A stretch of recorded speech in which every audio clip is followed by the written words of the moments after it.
आज अपन ये दो क्वेश्चन यहाँ पे देखते हैं, इनको सॉल्व करेंगे। जैसे पहला क्वेश्चन है कि A B parallel to D, ये इस डायग्राम में ये ए बी और ये डी ये दोनों पैरेलल है, तो फाइंड एक्स, यानी हमें इस एक्स की वैल्यू निकालनी है, ये एंगल निकालना है हमें। अब ये एंगल कैसे निकालेंगे, देखो तो यहाँ पे सबसे पहले क्या करेंगे, ये दोनों पैरेलल हैं तो यहाँ पे एक उल्टा जेड, ये जेड बन रहा है इस तरह से, ठीक है ना। तो जेड यानी अल्टरनेट एंगल, तो इसका अल्टरनेट कौन सा हो गया, ये। तो अल्टरनेट एंगल क्या होते हैं, इक्वल होते हैं। मीन्स ये 35 है तो ये कितना हो गया, 35 डिग्री हो गया। अब हमें ये फाइंड करना है, तो अपन क्या करेंगे, इस ट्राइंगल में तीनों एंगल का सम यानी तीनों कोणों की जोड़ कितनी होगी, 180 होगी।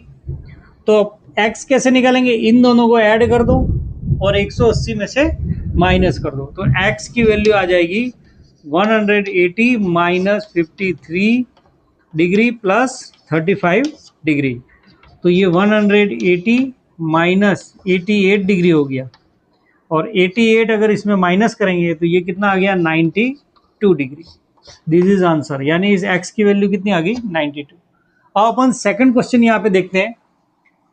इस डायग्राम में A B parallel C D, यानी ये दोनों लाइन पैरेलल हैं, तो हमें एक्स और वाई दो एंगल निकालना, यानी एक्स ये है और ये वाई है, ये 50 है और ये 127 है। तो सबसे पहले तो अपन एक्स यहाँ पे देखो, इस डायग्राम को देखो, एक्स निकाल सकते हैं। यहाँ पे ये जेड बन रहा है बिकॉज ये पैरेलल है, तो यहाँ पे जेड का मतलब ये अल्टरनेट एंगल इक्वल होते हैं। तो ये 50 है तो मीन्स एक्स की वैल्यू कितनी आ गई, 50। एक एंगल तो निकाल लिया अपन ने। अब अपन को अब हमें निकालना है y, ठीक है ना, y की वैल्यू निकालनी है। तो यहाँ पे देखो दूसरा z ढूंढो, अगर ये लाइन नहीं हो सपोज, तो यहाँ पे इस तरह से ये z बन रहा है, तो ये एंगल और ये एंगल अल्टरनेट एंगल बन रहे, तो ये दोनों एंगल इक्वल होंगे। Means angle A P R और पी आर डी दोनों इक्वल हैं। अब ए पी आर जो है ये वाला एंगल दो एंगल से बना है, यानी 50 प्लस वाई, इन दोनों के एडिशन से बना है।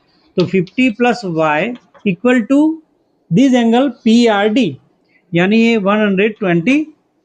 देन y की वैल्यू यहाँ से आ जाएगी 127, 50 को बाई टी पी कर देंगे माइनस 50, तो y की वैल्यू हो गई 77 डिग्री। This is answer.